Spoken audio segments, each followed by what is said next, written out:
बहु नगर सुख निधान दो भाई। हमारा काम क्या है? करहु सुफल सबके नयन सुंदर बदनु दिखाए। संत का काम है संसारिक सभी गृहस्थों को उस परमात्मा का दिव्य दर्शन करवा देना। और विश्वामित्र जी ब्रह्मज्ञानी संत है। ब्रह्मज्ञानी संत होने के कारण विश्वामित्र जी जानते हैं कि यस्य राजा तस्य प्रजा। ये जनकपुर वासी जो है वो सब निर्गुण ब्रह्म के उपासक हैं। निर्गुण ब्रह्म के, निराकार ब्रह्म का आराधन करने वाले हैं। और निराकार ब्रह्म का दर्शन नहीं होता है। अनुभव गम्य भजई जई संता, उसका तो केवल अनुभव किया जा सकता है, उसका दर्शन नहीं किया जा सकता है। और वही निर्गुण ब्रह्म हमारे जीवन में तभी लाभदायक हो सकता है जब तक वो सगुण साकार बन करके नहीं आता। अच्छा, आपके मोटरसाइकिल के पहिए की हवा निकल जाए और आप हमारे जैसे किसी पंडित के पास में पहुंच जाए, भैया महाराज जी हवा कहां मिलेगी? तो हमारे जैसा ब्राह्मण जो है वो तो आपको हवा के निर्गुण उस तत्व का उपदेश करने लगेगा। हवा तो व्यापक है, हवा तो कण-कण में है, हवा सूक्ष्म है, उसका दर्शन नहीं किया जा सकता है। तुम्हारे अंदर भी हवा है, हम जो श्वास लेते हैं वो भी हवा ही है। तो अब इस हवा के उपदेश से क्या आपकी मोटरसाइकिल चल सकती है? नहीं ना। मोटरसाइकिल तो तभी चलेगी जब हम उस निर्गुण, उस निराकार हवा को किसी वैज्ञानिक यंत्र के द्वारा जब तक उसको साकार स्वरूप नहीं देंगे, जब तक उसको आकार देकर के मोटरसाइकिल के पहिए में नहीं डालेंगे, तब तक हमारी मोटरसाइकिल नहीं चल सकती है। इसलिए ये जनकपुर वासी जो है वो निर्गुण ब्रह्म के उपासक हैं। मानो विश्वामित्र जी इनको कहना चाहते हैं कि जो निर्गुण ब्रह्म की जो तुम आराधना करते हो, आज मैं तुम्हारे नगर में उसी निर्गुण ब्रह्म को सगुण साकार बना करके लाया हूँ। जो अंदर है मेरे भाई, वही आज बाहर से आपको दिखने को मिल रहा है। करहु सुफल सबके नयन सुंदर बदनु दिखाए। मानो ये जनकपुर वालों को उपदेश है जिसका तुम अपने अंदर ही ध्यान करते हो ना, वही बाहर है। जो बाहर है वही अंदर है, जो अंदर है वही बाहर है। मुझ में समाजा इस तरह तन प्राण का जो तौर है, मुझ में समाजा इस तरह तन प्राण का जो तौर है, फिर न कोई कह सके तुम और है मैं और हूं। प्रेम उधर से चला इधर से प्राण सिधारे, दोनों ही मिल गए देह मंदिर के द्वारे। जब एक दूसरे को दोनों ने अपनाया तो पता नहीं कब किसमें कौन समाए। जब हमारा ऐसा भाव बन जाए, और वही हुआ। मर्यादा पुरुषोत्तम भगवान श्री राम गोविंद सरकार जिस समय पर जनकपुर में पधारे, अब देखिए दर्शन किसको मिला? जनकपुर वासियों को दर्शन मिला, क्योंकि परमात्मा का दिव्य दर्शन उसी को प्राप्त हो सकता है जो सहज भाव से उनको प्राप्त करना चाहता है। ठाकुर जी बनावट से कभी मिलने वाले नहीं है। दर्शन करने के लिए, उनको पाने के लिए रामायण में ऐसे कई प्रमाण आए हैं जहां पर कई रूपों को बना करके ठाकुर जी के पास में भक्त आए हैं उन्हें पाने के लिए, लेकिन पाए नहीं पाए। सूर्पनखा को देखो ना, रुचि रूप धरि प्रभु पहा जाई। मैया सती को देखो, मिले नहीं मिले, मिले किसे? धाम काम सब त्यागी।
सब त्यागी, जो जहां बैठा है जिस अवस्था में है, सूचना मिली बस दौड़ पड़े। सहज अवस्था जब होगी तभी परमात्मा का दिव्य दर्शन हो सकता है।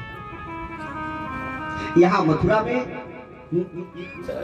भगवान श्याम सुंदर उस रजत से और आगे बढ़े तो अच्छा, ग्वाले जो है, ग्वालों के मन में नाना प्रकार से कल्पनाएं जागृत होती हैं। जितने भी साथ में हैं सबके मन में एक कल्पना जागृत होती है। काश मेरे पास भी ऐसे वस्त्र होते, काश मेरे गले में भी माला पड़ी होती, काश मेरे भी मस्तक में चंदन लगा होता। ये किसी भी ग्वाले ने प्रकट रूप में भगवान कन्हैया से नहीं कहा, लेकिन प्रभु जाने सब विनय जनाए। वो तो सबके हृदय के भाव को समझने वाले हैं। भगवान श्याम सुंदर को साक्षात कल्प वृक्ष समझिएगा। जैसे कल्प वृक्ष की छाया में कोई भी व्यक्ति जब जाता है तो याचना नहीं करनी पड़ती है। मन में यम यम चिंतयते कामम तम तम प्राप्नोति निश्चितम। जैसा जैसा उसके मन में चिंतन होता जाएगा, उसके मन में जैसी भावना जागृत होती जाएगी, बस वैसे वैसे ही कार्य जो है आगे आगे संपादित होते जाएंगे। ग्वालों, एक बार एक कल्प वृक्ष के नीचे एक व्यक्ति पहुंच गया धोखे से। रात्रि है, घनघोर अंधेरा है, चारों तरफ जंगल है। मन में विचार करता है, अब ऐसी घनघोर रात्रि में हम कहां जाएंगे, यही ठहर जाता हूं। लेकिन अगर भोजन न मिला तो नींद कैसे आएगी। बस भोजन का भाव मन में आया, भोजन का थाल प्रकट हो गया, भोजन कर लिया। अब जब भोजन कर लिया तो तृष्णा जो थी वो और बढ़ गई। अब तो बढ़िया अगर बिस्तर होता तो कितनी सुंदर नींद आती। बस उसी समय पलंग तैयार।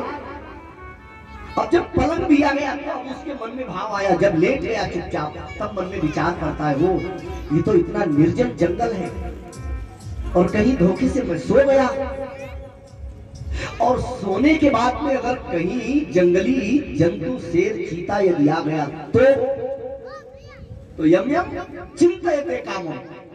जैसा जैसा मन में चिंतन होगा वैसा ही दृश्य उपस्थित हो जाएगा और उसी समय उसके सामने घनघोर सिंह जो था वो विशाल सिंह जो था वो प्रकट हो गया।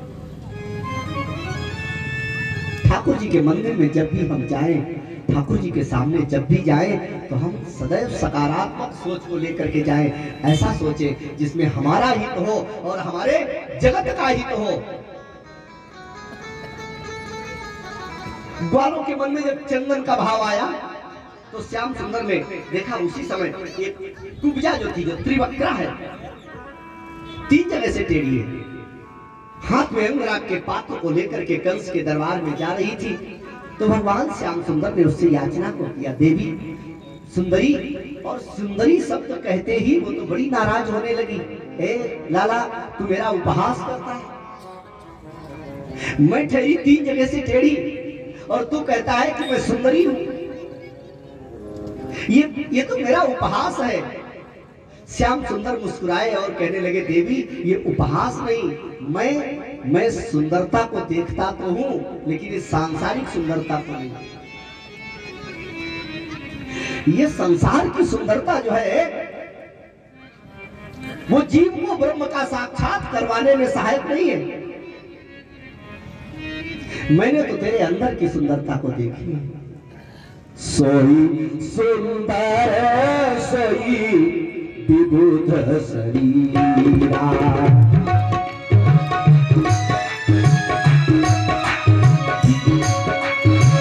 सोई सुंदर सोई, सोई सुंदर सोई, सोई सुंदर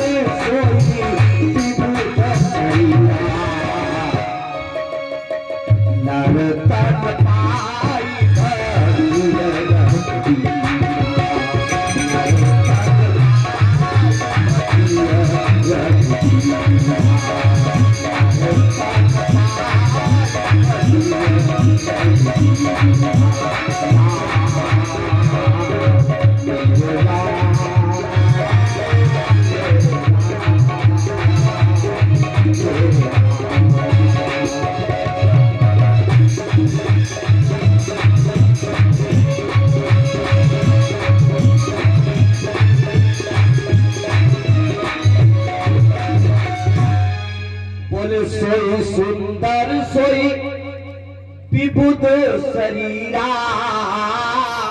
नरतन पाई भजिय रघुबीरा। मैंने तो तेरे हृदय की सुंदरता को देखा है, तेरे हृदय के सुंदर भाव को देखा है, और यदि तुझे लगता है कि तू तीन जगह से टेढ़ी है, त्रिवक्रा है, तो जाओ। उसी समय भगवान श्याम सुंदर ने उसको उसके पैर से पैर को दबा करके एक हाथ ठोटी में लगाया, एक उसके कुंवर पर रखा और उसको एक झटका देकर के परम सुंदरी बना दिया। अब जब परम सुंदरी बन गई तो उसने भगवान श्याम सुंदर के पीतांबर को पकड़ लिया। गोविंद, अब मैं कहां जाऊं?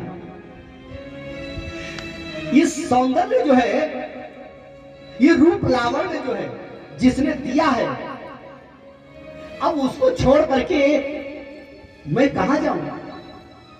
बस अब तो मैं तुम्हारी हूं, तुम्हारी हूं। मैंने तो सर्वस्व अपना आपको समर्पण कर दिया। गोविंद, अब आपके सिवा मैं इस जगत में और किसी का वर्णन नहीं कर सकती। श्याम सुंदर ने वरदान दिया, आशीर्वाद दिया, जाओ गोपी, मैं तुम्हें वचन देता हूं, जब पृथ्वी का भूभार हरण करके मैं फुर्सत में होऊंगा तब मैं तुम्हारे पास आऊंगा और तुम्हारा वरण करूंगा। मेरे भाई, या तो ठाकुर जी का इंतजार या तो सबरी मैया ने किया है, और या तो ठाकुर जी का इंतजार मैया कुब्जा ने किया है। ठाकुर जी कब पहुंचे कुब्जा के पास? जब उसका सारा शरीर दुर्बल हो गया, नेत्रों से दिखना बंद हो गया, बाल श्वेत हो गए, कानों से सुनाई देना बंद हो गया, नेत्रों से दिखाई देना बंद हो गया, मुख में एक भी दांत नहीं रहा, अंतिम पलों को गिन रही है। और जब श्याम सुंदर पहुंचे, कुब्जा ने भगवान कन्हैया की गोद में अपने सिर को रख लिया, और सिर को रखते ही अपने जीवन लीला को पूर्ण कर दिया। इतना इंतजार किया उस कुब्जा ने। भगवान श्याम सुंदर और आगे चले, और जब और आगे को चले तो यहाँ उस पावन भूमि में पहुंचे हैं जहां पर कंस के द्वारा जो प्रतिज्ञा की गई है, जो धनुष यज्ञ का महोत्सव जो किया जा रहा है, उस धनुष के पास में श्याम सुंदर पहुंचे। सैनिकों से पूछ करके उसका स्पर्श किया, और स्पर्श करके फिर सैनिकों से पूछा इसको उठा करके देखूं, तो सैनिकों ने उपहास पूर्वक कहा उठा के देखो। और श्याम सुंदर ने जो ही उस धनुष को उठाया, प्रत्यंचा को चढ़ाया, दो टुकड़े किए, बस वही भगवान राम जी की तरह। और जब दो टुकड़े हो गए तो सैनिक जो थे वो मारने को दौड़े, तो भगवान कन्हैया ने कछु मारे से कछु मरते से कुछ मरे से धरी दूर, कछु पुलिजारी पुकारे से दौड़ करके जाकर के कंस को सूचना दी, राजन उस कन्हैया ने तो धनुष तोड़ दिया और वो इधर कोई आ रहा है। कंस ने उसी समय कुवलयापुर नाम के हाथी को मदिरा का पान करवा करके खड़ा कर दिया और उसको आज्ञा दे दी, श्याम अगर यहां आए तो उसे हाथी से कुचलवा देना। गोविंद आए और आकर के उस महावत से हाथ जोड़ते हैं। ये हाथ जोड़ने वाला काम ठाकुर जी के सिवा दूसरा नहीं कर सकता है। राम कथा तो सुनी है ना, मर्यादा पुरुषोत्तम श्री राम जब केवट के पास में पहुंचते हैं और केवट से जब नाव मांगते हैं, बस और कोई मर्म नहीं है और कोई रहस्य नहीं है। केवट ने केवल इतना देखा कि ये नाव मांगने वाला कौन है। ध्यान देना, हम लोग साधारणतया रोड पर खड़े होकर के रिक्शे वाले को भी बुलाते हैं ना, तो उसका नाम नहीं बोलते, ए भैया कह के नहीं बोले, ए रिक्शा बोलते हैं ना। लेकिन ठाकुर जी को देखो, ठाकुर जी हाथ जोड़ करके केवट से कहते हैं भैया नाव चाहिए। केवट कहने लगा मर्म समझ गया, क्योंकि नाव मांगना आज तक मेरे घाट पर जो भी आया उसने आदेश दिया है, जो भी आया उसने आज्ञा दी है। हाथ जोड़ करके नाव मांगना ये परमात्मा ठाकुर जी के सिवा और कोई नहीं कर सकता है। केवट कहने लगा, बस मैं तुम्हारे मर्म को समझ गया कि तुम साधारण नहीं हो सकते हो, तुम राजा के बेटे नहीं हो सकते हो, तुम सूर्यवंश के वो प्रतापी वीर नहीं हो, क्योंकि यदि ये सारे लक्षण होते तो तुम भी मुझे आज्ञा देते, हाथ जोड़ करके निवेदन नहीं करते। यही मर्म तो वो केवट समझ गया, ये राम साधारण नहीं है। तो यहाँ भगवान कन्हैया भी उस महावत से हाथ जोड़ते हैं, भैया इसको हटा लो, मैं अंदर जाना चाहता हूँ। जब वो नहीं माना और उसने तमाम तर्क दिए तो श्याम सुंदर ने भी कहा, महावत कहने लगा, तो एक काम करो श्याम, ये बता दो कि तुमने पूतना, केसी, व्योमासुर, अरिष्टासुर को नहीं मारा है, और अगर इन सबको तुमने मारा है तो इस हाथी को भी पछाड़ करके जा सकते हो, अन्यथा ये कह दो कि मैंने किसी को नहीं मारा। श्याम सुंदर कहने लगे, झूठ कैसे बोले, क्या रहे प्रसाद ले, प्रसाद ले। आज बार बार कन्हैया ने निवेदन किया, जब महावत नहीं माना तो श्याम सुंदर ने उसकी सूंड को पकड़ लिया, बलराम ने उसकी पूंछ को पकड़ लिया और पूंछ को पकड़ करके दोनों तरफ खींचते हुए ऐसा झटका लगाया, वो विशाल हाथी जो था वो धड़ाम करके जो ही पृथ्वी पर गिरा, और भगवान श्याम सुंदर ने गिरते ही क्या किया, उसके दांतों को उखाड़ लिया। बोले, दंत मुत्पाटयते रेवम हस्ती पाश्च हनाद्वरि मृतकम द्विपमोत्सृज्य दंत पाणि समाविशत्। दोनों दांतों को उखाड़ा, एक श्याम ने अपने कांधे पर रख लिया, एक बलराम ने अपने कांधे पर रख लिया। जानते हो क्यों? भगवान श्याम सुंदर यहाँ पर दो भावों को दर्शन करवाते हैं। दो भाव, मामा के बुलाने पर आया हूं ना, लेकिन जा कहां रहा हूं, मामा के घर में नहीं, राज दरबार में। घर, मामा का घर तो महल है, लेकिन मैं जहां जा रहा हूं वो घर नहीं है, वो राजसभा है, और उस राजसभा में मामा नहीं होगा, राजसभा में तो बैठा हुआ राजा होगा। लेकिन राजा के यहाँ राजसभा में जाने पर हर प्रजा